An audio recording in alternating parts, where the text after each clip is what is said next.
Welcome to the iNetrepreneur Radio Show. We are so honored to bring you your host, the ultimate celebritypreneur, connecting businesses and celebrities worldwide.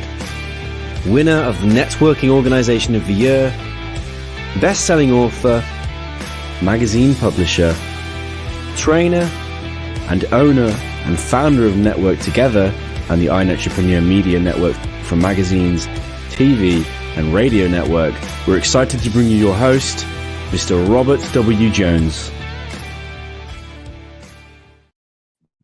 Well, hi, everyone. Thank you and welcome for coming to the show today. And I'm excited because, you know what, every time I actually listen to that intro, I pinch myself because I'm like, wow, do I really do all those things? Published author and magazine, networking, I'm hoping like guru or something. And, one of my pieces I put behind me, and that's my Art of Connection. And it's right next to my beautiful wife who's in that frame over there. So, today I thought I would just kind of lift her up. She's the CEO of the iNetrepreneur Network. And without her, none of the trailers and everything that we have going on in this organization can happen without her. She's amazing and she keeps me on track. Well, today I have a really great show, but I have a few reminders before I start the show. And first off is I want everyone who's on today to subscribe to this channel. So every time that we are on, it'll light up some little, icon or some bubble or something that says, come join us and let's have some fun. Also, like us on our Facebook page. You can comment there as well. And if possible, I try to interact with everyone who's on the show. Next, I also want to talk about our events calendar. We have about 1,200 meetings and events per year at ntevents.net. You can find us there. So, go to ntevents.net. It's open to the public. Guests are welcome. If you want to reach out and you want to do a presentation in one of our chapters, please go ahead and contact me through our chat that we have going live. So today's show is we're talking about technology, marketing, and you. And, I've been in the technology and marketing field for many years. It started out actually when I was in high school and I started just a little class called, computer programming of all things. And I got away from it and I started, I went to the United States Marine Corps and I was there for 6 years. But all of a sudden, there was a need for there's this little thing called the internet that started coming through and people started wanting websites. And I found what a great way to have, to have a job, to have an opportunity to start creating websites. So I actually started working as a contract worker for GoDaddy and Intuit. And one of my claim to fame, some of you may or may not know, was I was one of the guys on the team who created the world's first pop-up ads. I think we created the first pop-up ads for TurboTax for Intuit in 1996 or something like that. And so I like to claim that I was one of the most annoying men in the world because if you had a pop-up ad, it was probably in the early days made by me. And so going back to the show, technology and marketing and how do we create a canvas for better connections? All these technologies can work apart, or all these technologies, the marketing, the person, how you handle yourself, the way that you care and express, they can all come together to work for you or against you. And today I'm really excited because with my first guest, I have with me one of my favorite people that we can talk forever. And so Jimmy, when you come on, we're going to limit ourselves to about 16 minutes. But thank you for coming from New Mexico to be on the show. How are you? I'm doing great. It's good to have you, or good to be on the show. I'm so used to it because I do my own show too. And so it's like, trying to transition in the brain. I know. And what I'm doing here today, Jimmy, is I'm honoring you, and I see behind you. I know this because I've been to the festival before. I believe this is the Balloon Festival in Mexico. Is that correct? I wanted to at least start off with a little bit of New Mexico to bring it to the audience here. I know that most of the people, or the people that I've met anyway from Network Together through the years, have been from Arizona and the Scottsdale and Phoenix and all over Arizona. But not very many people know much about New Mexico, and we have the largest balloon fiesta in the world. Thousands of balloons every year come to display in all kinds of shapes and sizes too. So. Well, and for the longest time for me, New Mexico was just the state that you drove through. Because when I lived in Texas and I lived in California, so it's always the state that I drove through. But Yeah. once I actually stayed there at a couple of bed and breakfasts, I found out there was a beauty and a culture to New Mexico all of its own, which I really appreciate. It is a state that's still, in a way, a hidden gem. It And is. and if you haven't been to Mexico, I highly recommend being there. And the business climate is certainly different than it is in Arizona and California and in Texas. There is a certain spirit there of independence and creativity that you don't have, Yeah. very many other places. But Jimmy, some people don't know, I mean, Network Together was a few chapters in Arizona for the longest time, and now we have chapters and members from all over the world. We created this concept called the Art of Connection, which was a book that was to inspire and help and support other entrepreneurs, business owners, and influencers, and it created this global phenomenon. So for people that don't know you, and I know you pretty well, tell us a little bit about your early story for a couple of minutes, because you weren't born here in this country. You had to learn, come and change a few things. Tell us about your early beginnings. Well, it's interesting because right now, as I'm watching kind of all the migrants and the immigrants and all that, our family was refugees from Vietnam, and we, it came out of that era. I was a toddler at the time when my family came at the early 80s, and anyway, it was very different, obviously, language and food and all that kind of stuff. But I really found myself really adapting to local life quite a bit, and especially growing up in LA, which is where we ended up staying, and and that's where I spent most of my time. One of the things that I remember is how different places were when I got to travel. I remember in high school I got to travel to Chicago.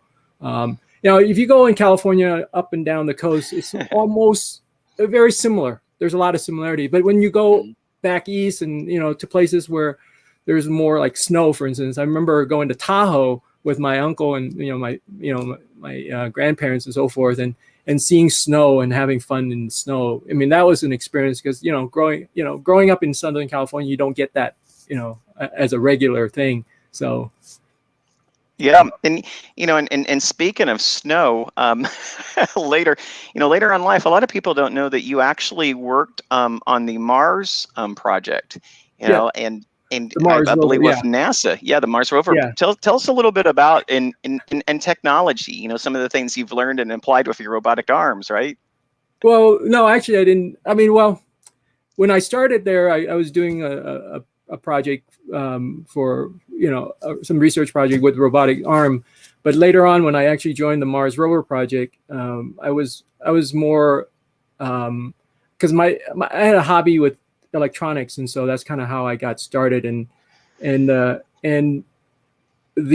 thing that was interesting was that it was actually at the early stage where they were just trying to prove that it was viable. So instead of spending, let's say, $20 billion on a project with a one-shot opportunity to get to Mars, the idea was, well, what if we broke up that project into $2 billion chunks or $3 billion, whatever it is, the breakdown, and send smaller payloads and then build up from there, because then, we know that technology will advance and improve and all that. And so that's kind of how that whole project had started. And so when I joined the team, they were on the second iteration of the rover in the research period, not during the flight project. Flight project came later, so it was kind of neat to watch the concepts being explored and deployed. And I remember working with some of the engineers on the project team, designing how the homing beacon would work. I remember. Or how the bogey sensors would work, because that was kind of the neat part. Little known fact about the homing beacon.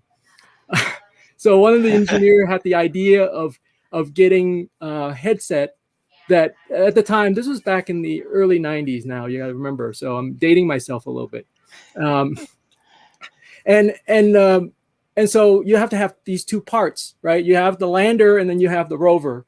and you had to find a way to tell the rover that this is the direction to get to the lander, right? Otherwise, you're not going to be able to find its way home. So that's the term homing beacon. And so one of the engineer had this bright idea. Well, why don't we use one of these headset from Radio Shack that had a transmitter and receiver, so we're on this low budget type of, operation, right? And so we're speaking NASA here, but it's a low budget operation. I can't compute these two things here. Well, you got to remember, this is before it became real, right? Okay. And so you had to prove that this works, and you have to prove the point, and so you had a small budget to work with. And so what were you selling, like Girl Scout cookies? I mean, what type of budget are we talking about? Well, I don't know. All I know is that when they were looking to hire me, because I had some electronic skills, and they needed somebody to do some electronic work and stuff like that, on the project, and just to help out on little tasks. And so there was a conversation that, during that time, and said, well, why don't we just pay him out of petty cash? Oh my God.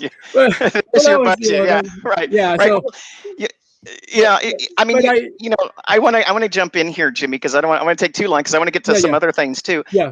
I love your story.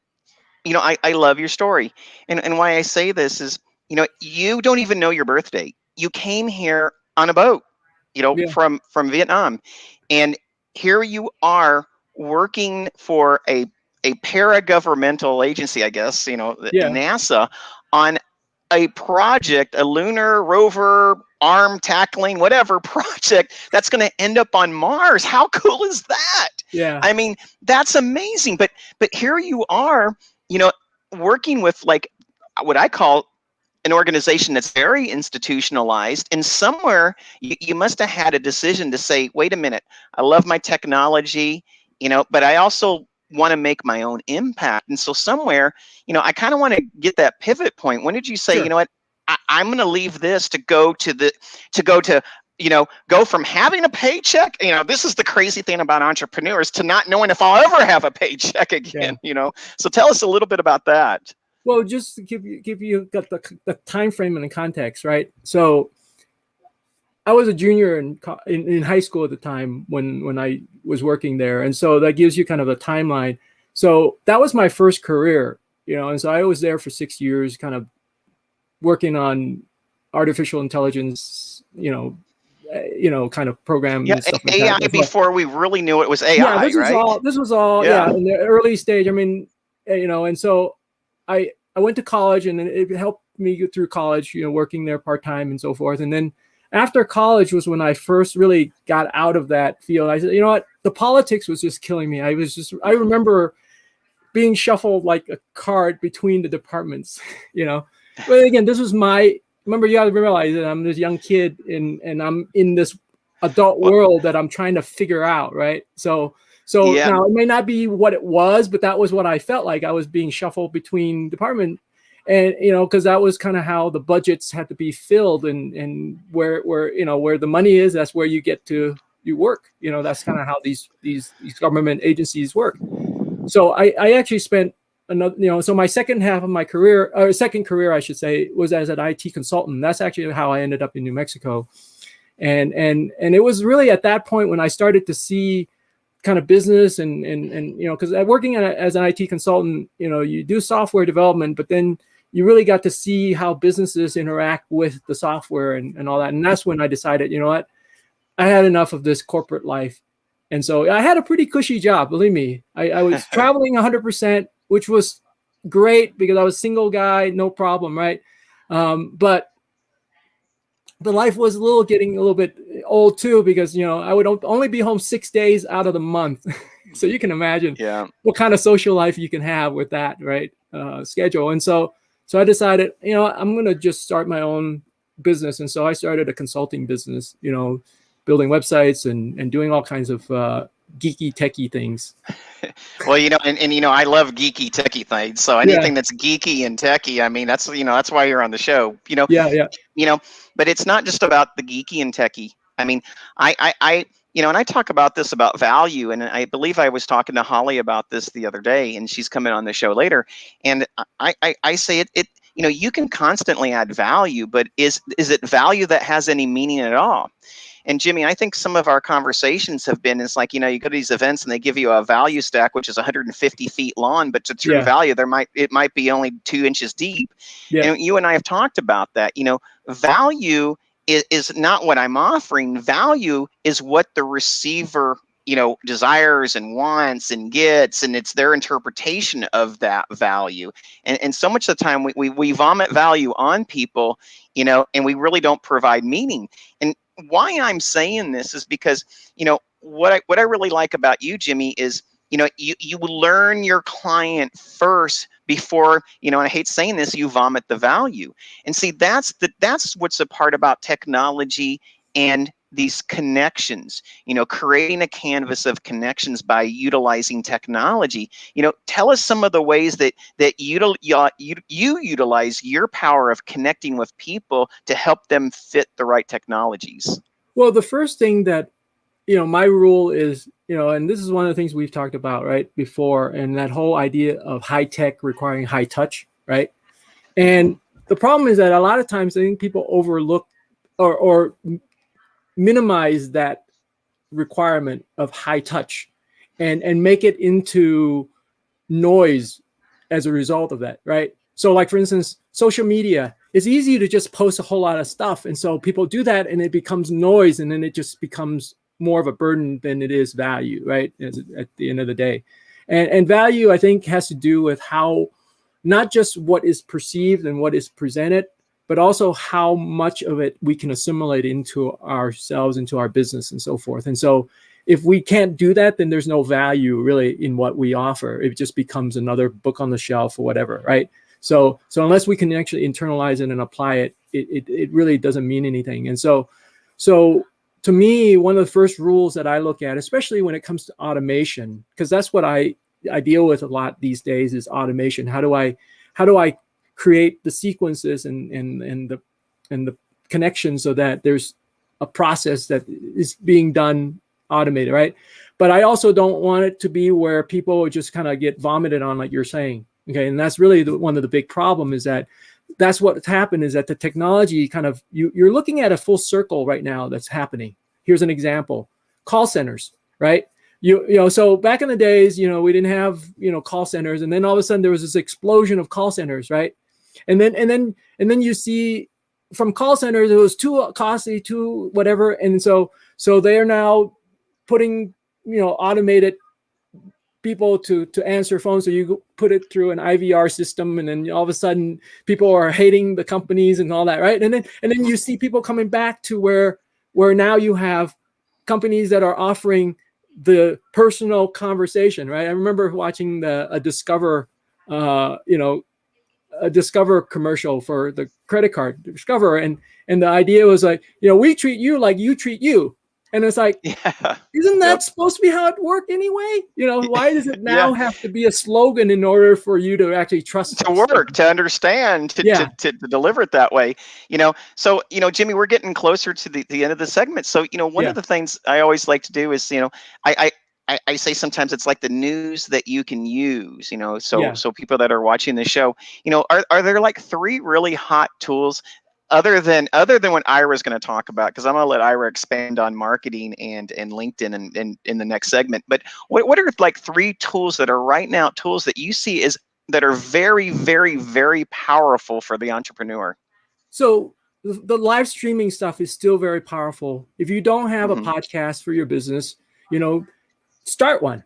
If you don't know how to start one, there's a lot of resources out there. I'm certainly, if you're interested, connect with me, and I'm happy to sit down. We can explore those options. So podcasting is the most important thing, especially when it comes to video type of podcasting, because we now have the type of bandwidth today to be able to serve that, right? And it's not just audio anymore. So that's the first thing, and I think that's the biggest thing. The second thing, of course, is the social media stuff is still hot, but there's some problems, a lot of it, in social media, because they've given the hands or the keys to the machine. Unfortunately, that's what happened in social media. So which is why I'm excited, because I'm a part of a team that is rolling out a whole brand new, and you're getting the first scoop here. It's a brand new social media platform that is going to really revolutionize the way that business is done in terms of the social media side, because it has a built-in e-commerce and a built-in what do you call it?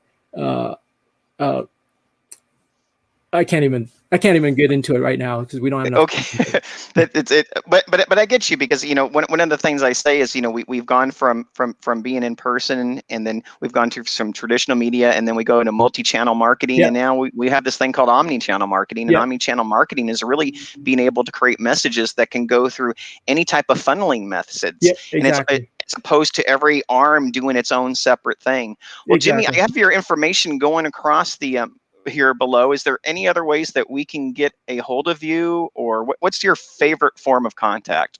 Actually, email or text message is the best way. I respond to them pretty regularly, and I do have the third, because you asked me for three, and so the third one is actually when it comes to technology, is automation. And I know that the next guest is going to talk about automation, and I think that is really important in automation, but the automation has to be custom, personal. So it can't just be, like I said, a throw up type of automation, but it has to be automation that's really tailored to a human experience, which is why I love what Ira's got. And, like I said, I'll let him talk about that. But automation is really, really huge right now, because we can't do it enough, especially for small entrepreneurs. You have to leverage automation. And we'll talk about a product that, before you go, just one tool of automation that you may suggest for the entrepreneur. Enabling your website to receive text and calling. That's actually a platform that we've recently rolled out as a service as well. And we know that people go into a website, they don't like filling out forms for an email anymore, but they're willing to at least have a conversation with you, whether it's chat, but even more so, they would love to have a conversation with you through a text message. And if you can do that on your website, it's a big game changer. All right. Well, thank you so much for being on here today, Jimmy. And if you like, you can go ahead and put comments for people who are online right now, so they can get to some of the services that you offer. Thank you so much for being on the show, Jimmy. You are a blessing. You are a great technology expert, and I appreciate how well you serve people. Well, thank you, Robert. I appreciate you having me on the show. I love it. Thank you. Network together. It's all about connections. Expand your sphere of influence. Build relationships. Be part of something bigger. Be part of Network Together. Well, I have to say, I can't get rid of Jimmy today, because we could talk forever, but I appreciate him so much. My next guest today is Ira Rosen. Ira Rosen is the owner and co-founder of Mojo Global, and he has a platform, Social BFF, and he actually has so many more platforms than that. I think of him as my marketing savant. And another person that I talk to, and it seems like the conversation never stops, is with Ira Rosen. Ira, how are you today? Hey, I'm doing great, Robert. I was really looking forward to this, to this call with you. We always have great calls, and I'm sure this will be like all the others. It's always that way. I always say, Ira, the best thing that we have, no one ever hears, because you're on one end of the phone and I'm on the other end of the phone, and no one's joining us. So, exactly. Our own mastermind. Yeah, and it goes back to like talking with Jimmy, and we've even talked about that with Holly. It's like, it's so wonderful to have these great conversations, but some of them need to be heard. And even some of them we need to do again, so more people can hear. And that's what I think about you and I. You have that touchology, you have that, high tech, but you always put it together, because you can touch people, reach out and touch someone, and you can have technology. But see, here's the thing that you do that I love, is you also provide and help with strategy and planning.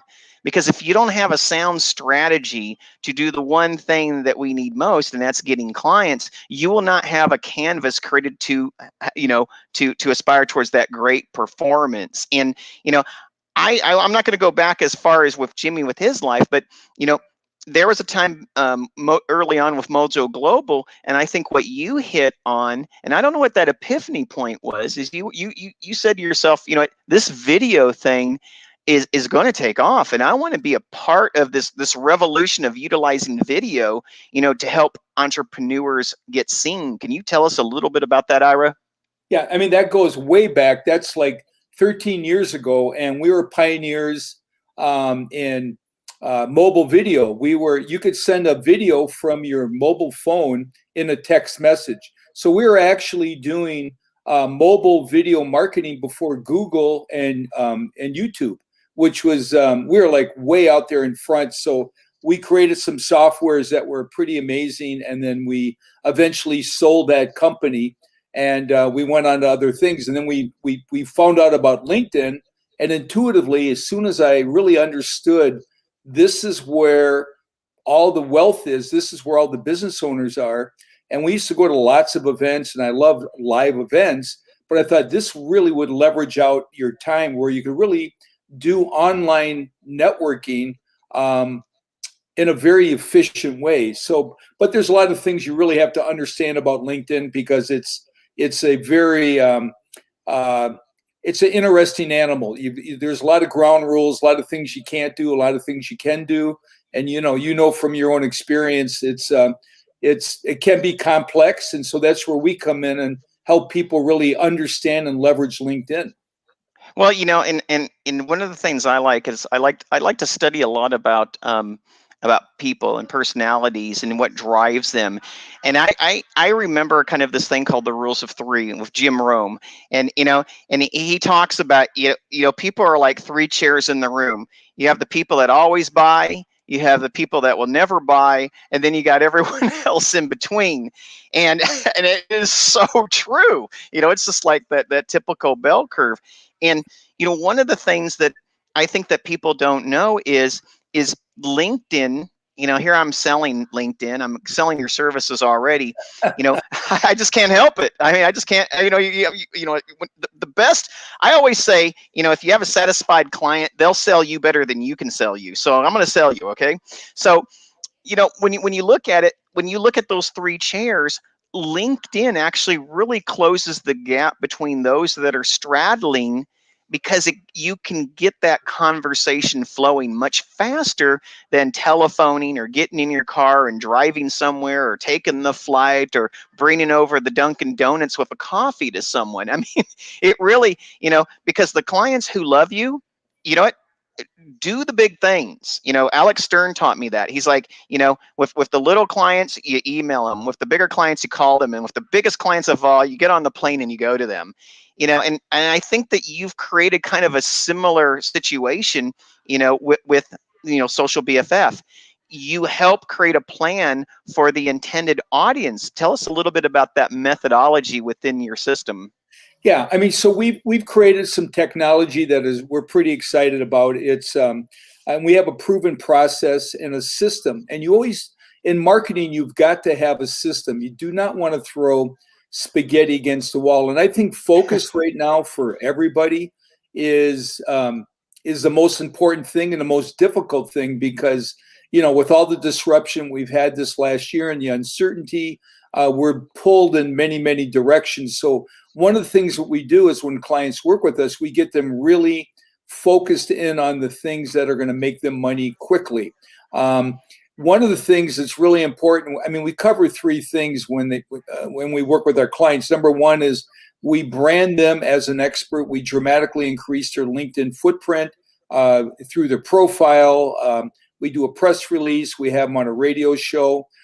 Secondly, we work with them one-on-one. We are now coaching our clients one-on-one, and this is really making the difference. Before they got very good results. Now they get awesome results. So we really coach them on how to fill up their calendar. The calendar, if you get anything from this interview today, the calendar is the most important thing as an entrepreneur, in terms of there's only 3 things you have to do really well right now. So I'm going to break it down. Number 1, fill your calendar. Ideally, 2 people a day, 10 a week, 40 a month. That's where you're having a Zoom call, ideally, or a phone call. If you've got a full calendar, you got a full bank account. If you're staring at your calendar on Monday morning and it's blank, your house is on fire. And I tell people that every day. So your calendar is urgent. It's not important. Secondly, if it's a fit, and you don't want to work with everybody, but if it's a fit, then you close. And you need to know your numbers as an entrepreneur. How many people you need to talk to before you can close somebody. That's going to help you really with your metrics and your benchmarks. And then last, make sure that your client is happy and you over deliver. And then what you want to spend 90% of your day on those first 2 things, and then delegate everything else away from you as much as you possibly can. But I'd say one of the biggest mistakes that people make on LinkedIn is they message back and forth like they're on Facebook. You want to get them off of LinkedIn for a meaningful conversation, if it's a fit, and build that relationship, because that's what it is it's a relationship platform. And once you connect, what a lot of people do, it's kind of one and done. You need to be in front of them. This is really important, all year long, with interesting, valuable content. Then after a while, the law of balanced reciprocity kicks in, and they want to meet you. They want to talk to you. I mean, that's one of your superpowers, Robert, is, you over deliver. You're constantly giving value to people, whether they want it or not, which is incredible.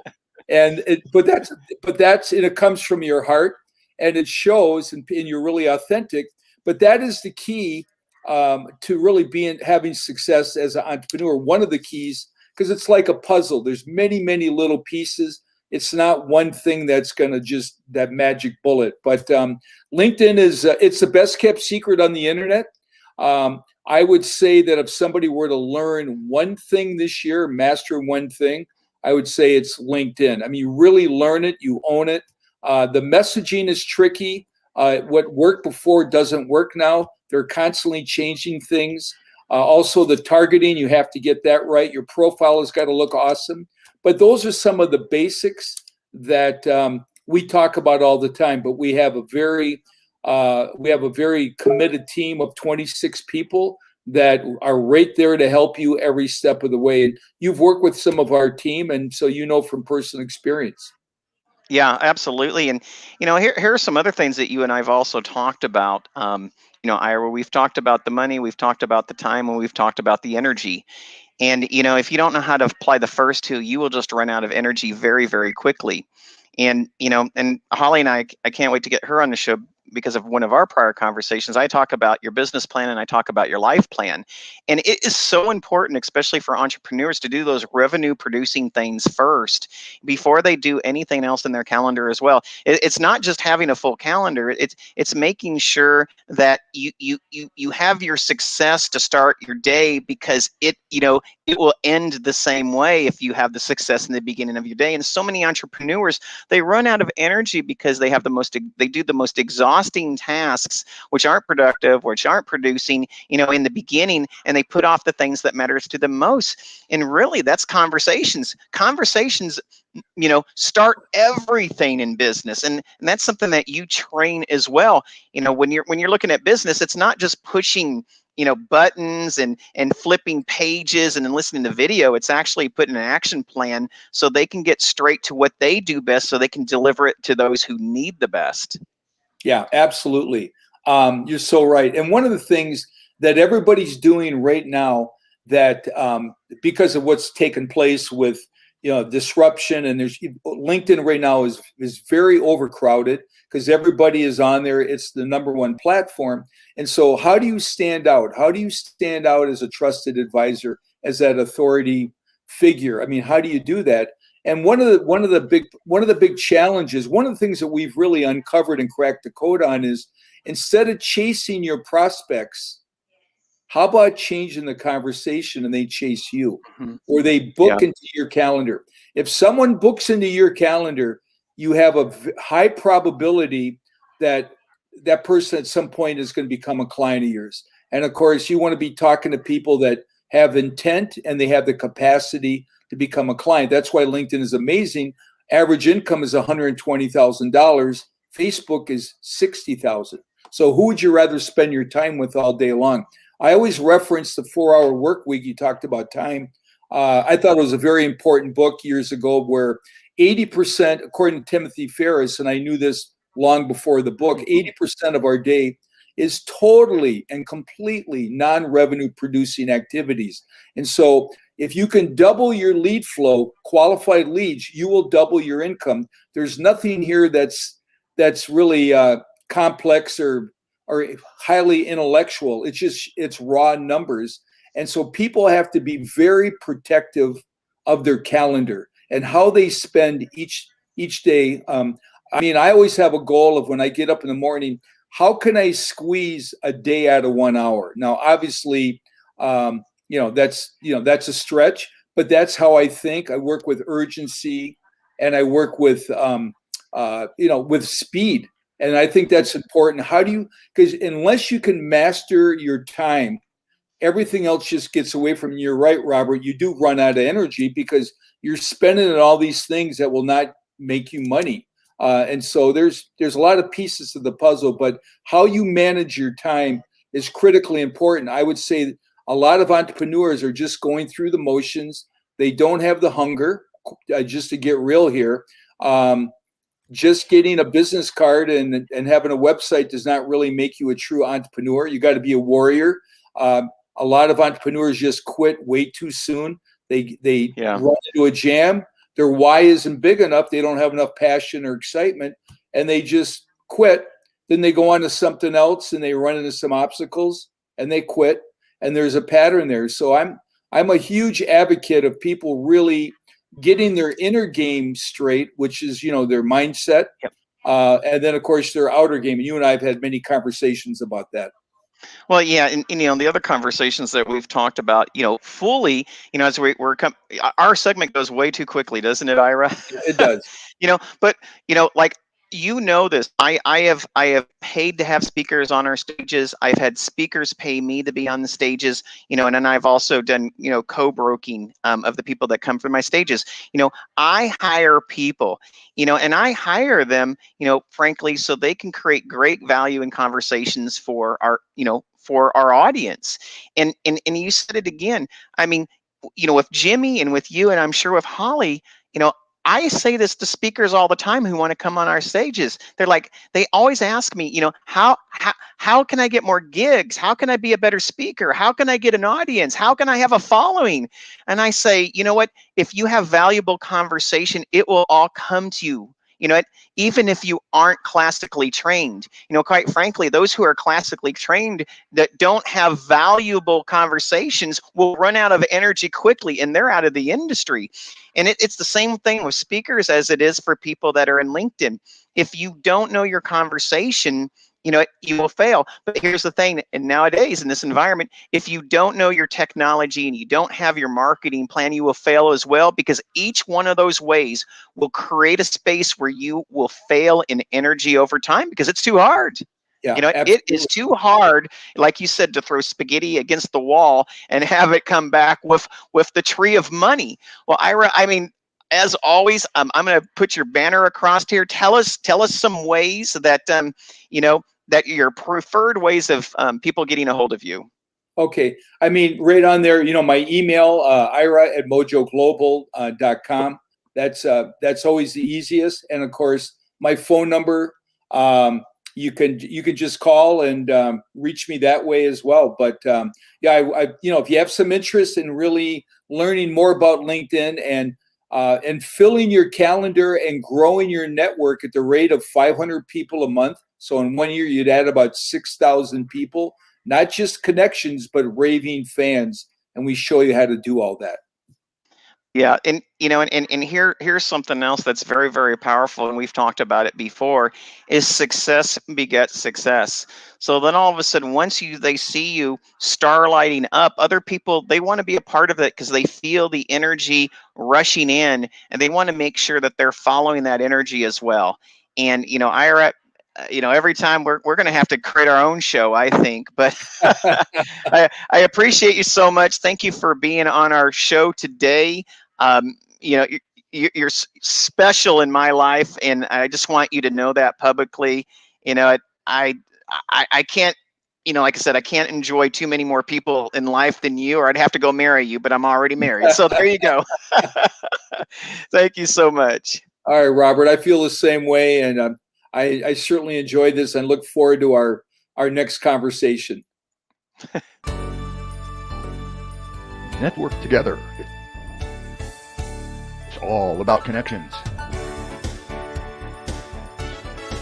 Expand your sphere of influence. Build relationships. Be part of something bigger. Be part of Network Together. I mean, wow, see, it's crazy. We can have technology and marketing and conversations, human connections, all converging together for your success. One of my favorite quotes is, it's not about winning, it's about succeeding. Because in winning, there can only be one. But in succeeding, you can take as many people with you as you possibly can. And my next guest today, she is all about succeeding. And that's why I'm just so excited about having her on the show. And I have today Holly Mignosi. Mignosi! Oh, yes. Hello. Mignosi. Mignosi. There we go. I'm getting that a little bit better and better as time keeps going on. Oh my gosh. But I'm learning. Am I learning? I'm learning.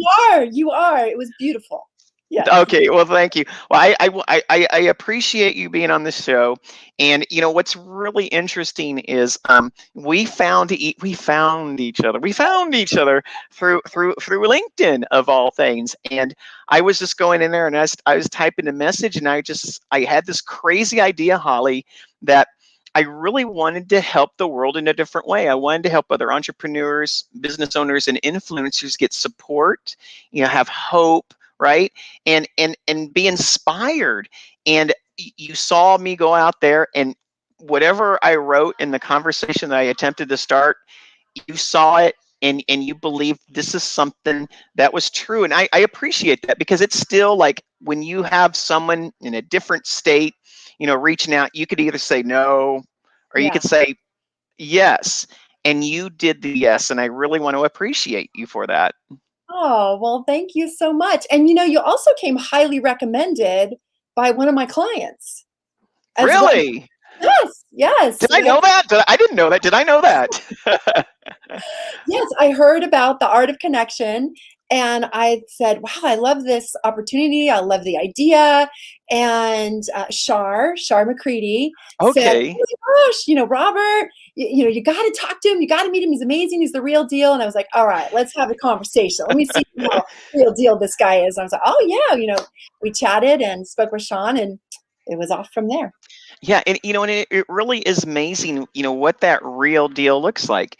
One of the things that you and I talked about when it comes to meeting people in a room is body language. And that's one of the places that you really excel in your expertise.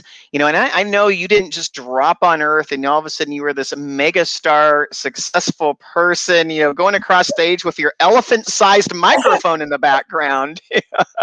Balloons. I have microphones. Yeah, right. Well, why have balloons when you can have microphones? Microphones can be popped, but balloons can be popped, but microphones can be spoken into. Yes.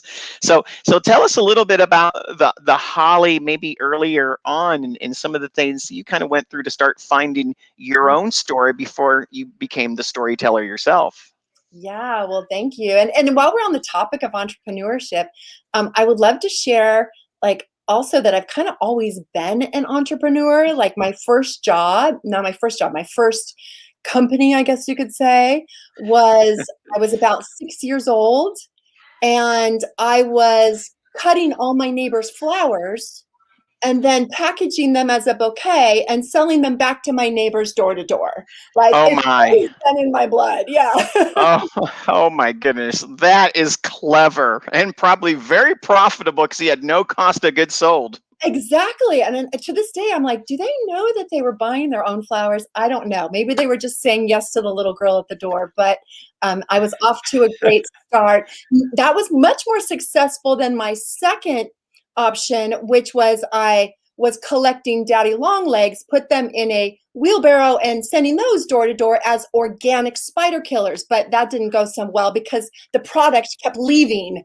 It kept rolling out of the wheelbarrow. So that didn't last very long. I could definitely see that happening.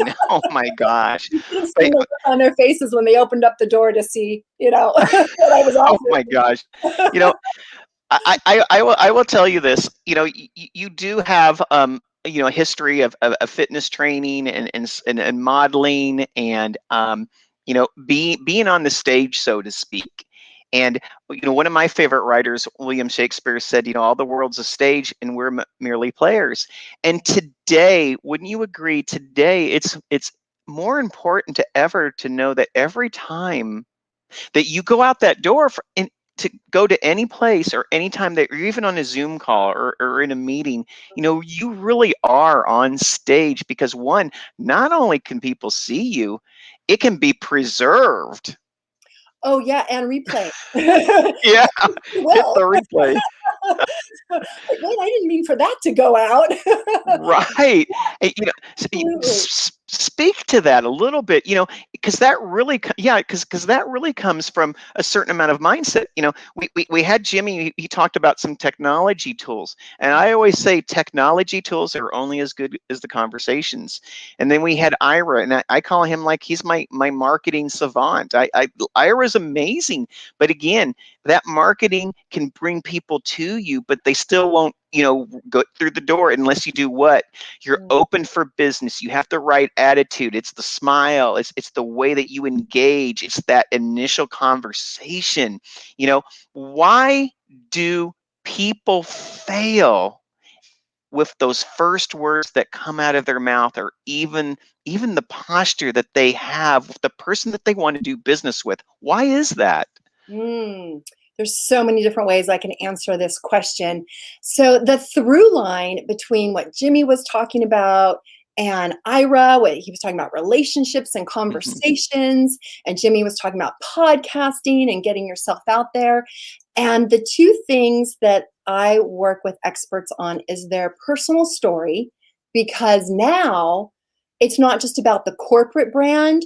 We are all our own personal brand. On social media, on a show like this. Anytime you post a photo, you're on LinkedIn, you're your own personal brand. So what is your personal story where you are showcasing both your struggles and your credibility, not just one or the other? And the biggest mistake I think that experts make is they either showcase all of their credibility, which is like, oh, that's nice. Okay, great. You're really good at what you do, but there's no human connection. Or they just kind of, as you kind of said before, like vomit value. They vomit their vulnerability, where they're trying to get that connection, and they lose the credibility. So the story element is really important, as well as your body is communicating 100% of the time. And what's so fascinating about this is I got goosebumps. Again, you always give me these goosebumps when we have these conversations, because it's amazing. Because, one of the things I find is sometimes when we use words, we really need to examine them really deep, because I hear this statement. It says there's strength and vulnerability, but I agree with that. But I think it goes deeper. And see, this is what you brought up. I think that there is strength and vulnerability. I think that that's what makes us connect, because if you're only vulnerable, or for your strength is your vulnerability, then it leads me to believe that you don't have the strength to do what I need. You can get, and we talked about this, you can give me your why, and you can give me your your who, some vulnerable things that got you here. But at the end of the day, I pay you for your what and your how. And I need strength in that, not vulnerability. And I think sometimes when we use strength and vulnerability, I think it's misstated. It needs to say, it's strength and vulnerability, which creates connection. And that's what a storyteller does. That's They learned from tragedy, and it was the tragedy that gave them the strength to handle what you're doing for them now. Tell us a little bit more about storytellings and how can we bridge that gap? How can entrepreneurs learn some techniques here? Yes. Okay. Well, with storytelling, there are five Mhm. very special markers in your story that you want to be able to have. So if I could demonstrate with my own story, if that would be okay, and then Absolutely. you can use that as an example and I can show you where those markers are, if that would be okay. Great. So my story really begins when I am in my 20s and I'm loving life. I am doing what I love. I'm modeling and acting by day.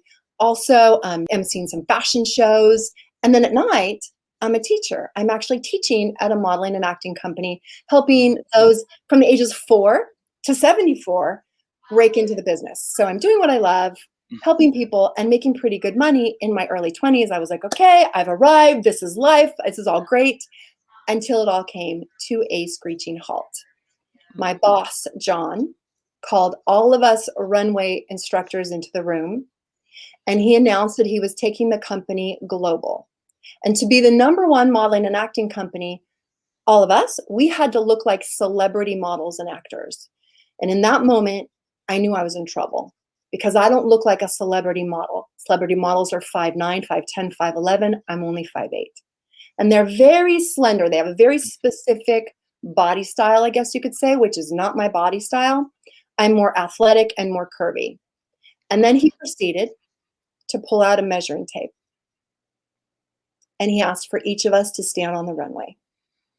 And he publicly measured my bust, my waist, and my hips in front of my coworkers, my peers, and even some people that I'd hired into the industry because I was a teacher and I was in management.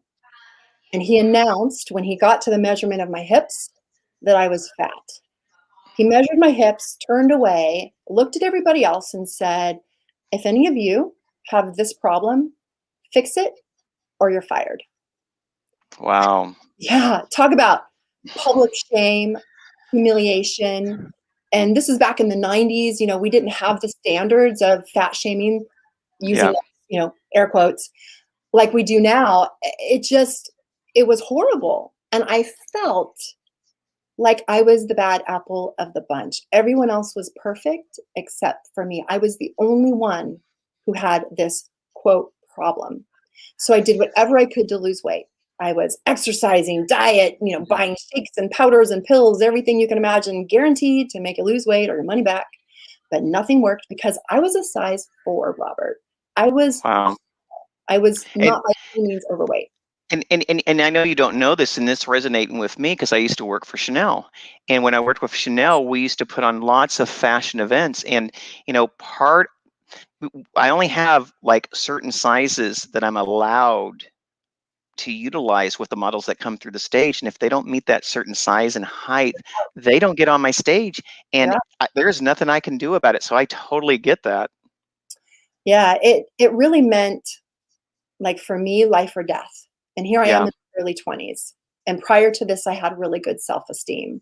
But in that moment, my self-esteem took a nosedive. And I decided in that moment, I'm going to do whatever I can to lose weight.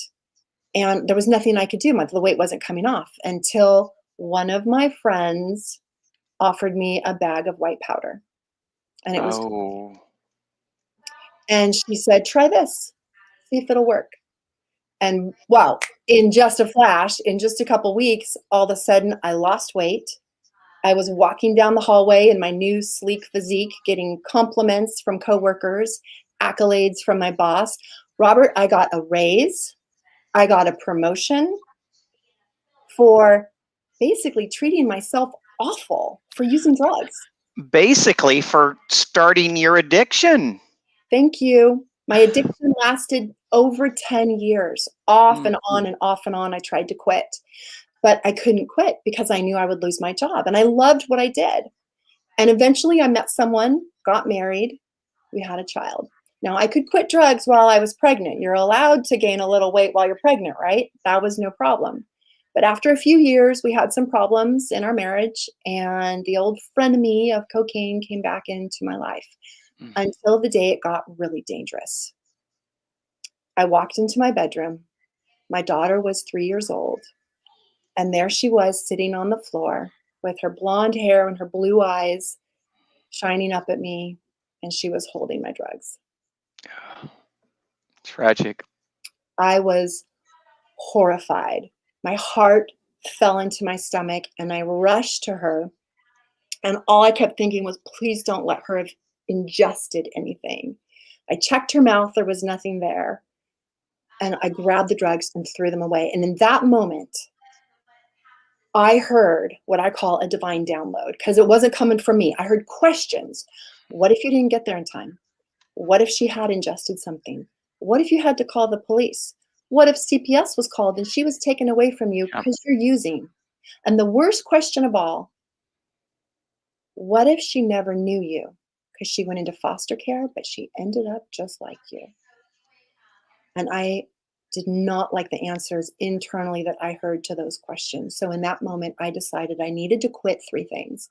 I need to quit my marriage because we're both using. I need to quit my job, and I need to quit drugs. And I had no idea how I was going to do it. So I just jumped. You know what I mean? Like sometimes as an Yeah. Oh my God. you just know what you got to do. But when it's life-threatening, you know what you need to do. And sometimes we're willing to do more for others than we are for ourselves. I couldn't quit drugs for me, but I could quit for her. So I decided I needed help.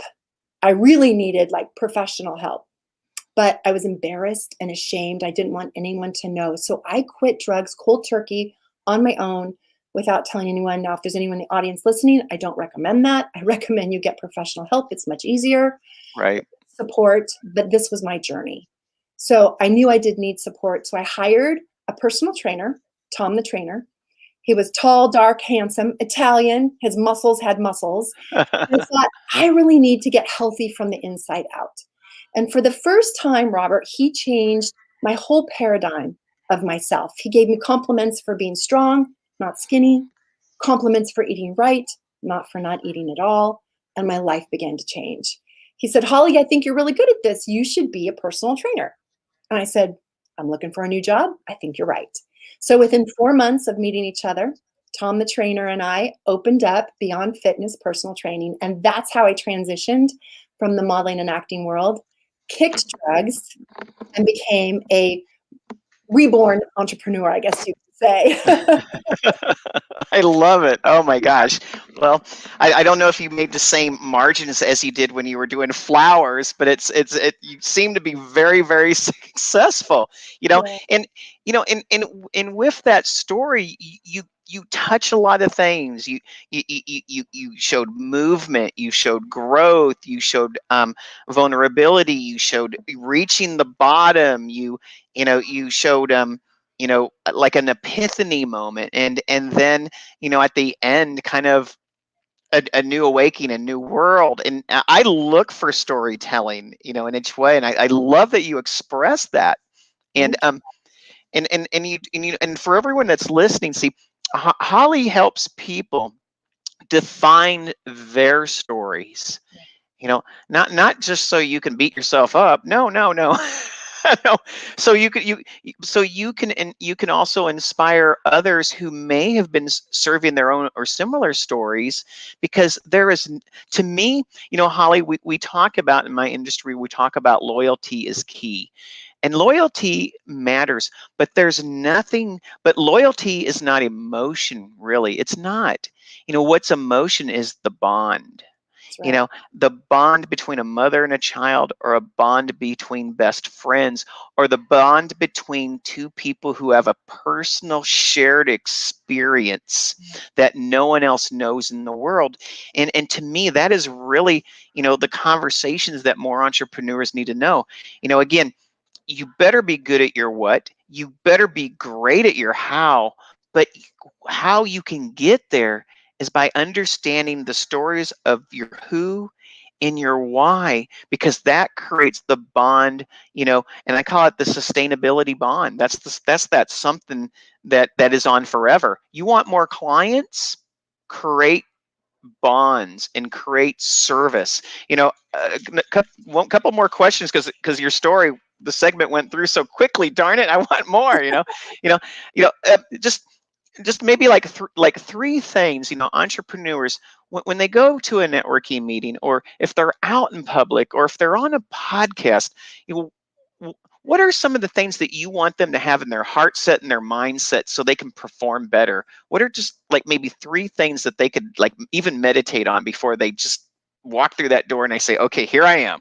Yep. Well, number one, your story. I can't tell you how many times I've been invited on a podcast simply because somebody heard my story.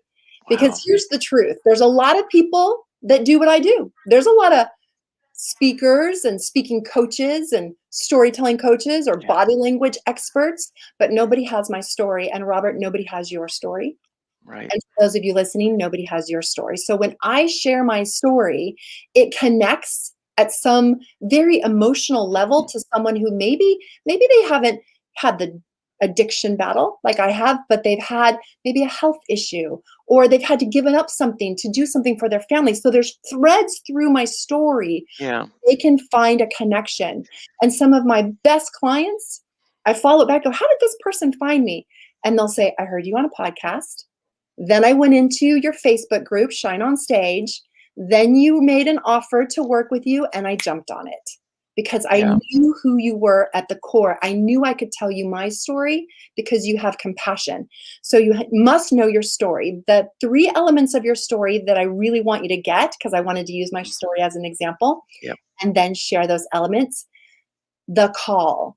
The call is the part of your story where you're setting up a little bit of the background, but not too much.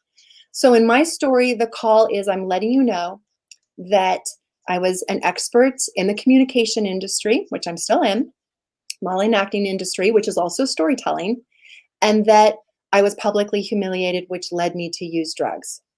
The second part of your story is the pit. That pit in my story is where I walk in and find that my drug use could potentially be life-threatening to my family. And in that moment, I had to make a decision. And what was my decision? In that moment, I'm showing you my character, that I put others first, that I can do the hard things. I quit cold turkey all by myself. And if I can do that for someone I love, and you're my client, I can do that for you. I can go the extra mile for you. So what's your struggling pit moment where you can showcase that? And it needs to be very clear. And then the third thing in your story is the breakthrough moment. The breakthrough moment in my story is where I decide three things. I decide I'm going to quit all the things that are bad for me. And I'm going to take a leap of faith, because the modeling and acting industry taught me to fake it till you make it. But now it was time to faith it till you make it. And that's very relatable to most entrepreneurs. Like, I don't know where I'm going, but I know this feels right. I'm going to trust my gut instinct, and I'm going to take this risk. So you must have those three parts in your story. Well, you inspired me, and you had me at faith it till you make it. And it's really funny, with the F's, because I always say a good story has to involve food, it has to involve family, and it has to involve fear. And the food may that you didn't have the ability to eat, or you're anorexic, the family that, everyone can see, the life of the child. And then the last thing is that point of fear. And your story had all that as well. I just, you had me at all those points, and I'm like, I want to speak like that. And again, it goes back to, if a speaker wants to be successful, they have to have a story that sells, not a product, not a service. It's a story. So I have your information scrolling across the screen. Oh my goodness, we could talk on this for hours, Holly. These are some ways that people can get a hold of you. What are some other ways that you might, or what's your best form of communication for people to get a hold of you? Yes, the best place to reach me is in my Facebook group, Shine on Stage, Shine on Stage. And I also have a free gift for your audience, if that's okay, if I can offer a free gift. We all love free gifts. Well, if you have your story crafted and you'd like to add more animation to it and more body language, I do have the hottest 15 hand gestures for experts who want to boost their charisma. So for that, you would go to hollyminyosi.com/hot15. And I want to add one more thing that your story must have, if that's okay. Yes. It must have a happy ending. It must have a happy ending. That's what we're looking for. And I wanted to let you know that Tom the trainer became Tom my husband.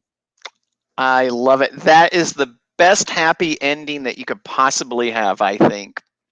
Yep. Well, Holly, Thank you. yep, thank you so much for being on the show today.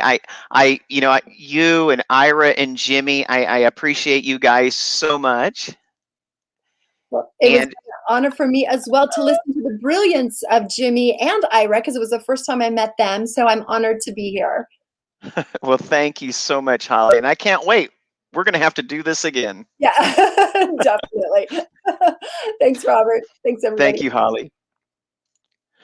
Wow, talk about 3 great guests and a great show. Oh my goodness, I'm so fired up. I don't know what I can do. I got to figure out, okay, what am I be fired up about? But I am fired up with these 3 guests. So I'm just so excited that we get so much information, so much value. And I know as a show host, my head should be right here looking there, but I am so busy getting all these tidbits of great information that I can implement for myself and I can share with those who I care about.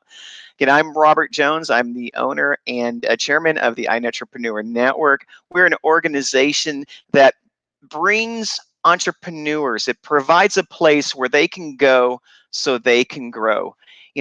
Everyone has things to do and places to go, but you spent this time with us, and I want to say thank you for it. Until we meet again next week at 1:30 California time, 2:30 Arizona time. I want to thank you for being here, and until next week, bye-bye, everyone. You've been watching the iNetrepreneur Show, a production of the iNetrepreneur Radio Network, with host Robert W. Jones. Join Robert each week as he visits with new and exciting guests who inspire, teach, and mentor entrepreneurs worldwide. Follow Robert each Thursday at 1:30 p.m. Pacific, 4:30 p.m. Eastern, and 8:30 p.m. Greenwich Mean Time.